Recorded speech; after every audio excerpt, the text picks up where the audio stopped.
ada transferan ke fraksi Nasdem.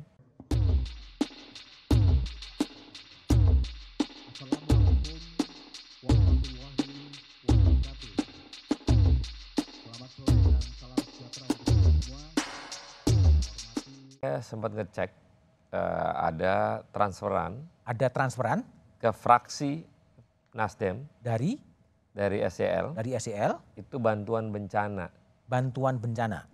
Nilainya 20 juta. 20 juta. Itu biasanya kita menerima bantuan-bantuan terkait dengan ada musibah yang ada di Republik ini. Jadi tidak masalah artinya kalau ada penelusuran lebih jauh di luar yang 20 juta itu. Kalau untuk ke partai sendiri nggak ada ya. Saya juga bendahara umum partai. Tidak ada transaksi terkait dengan urusan personal, nggak ada. Tapi kalau memang KPK mau menelusuri ya silakan aja kan? Silakan aja, itu terbuka. Oke, baik.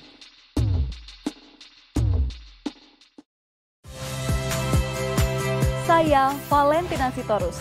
Saksikan program-program Kompas TV melalui siaran digital, pay TV, dan media streaming lainnya. Kompas TV, independen, terpercaya.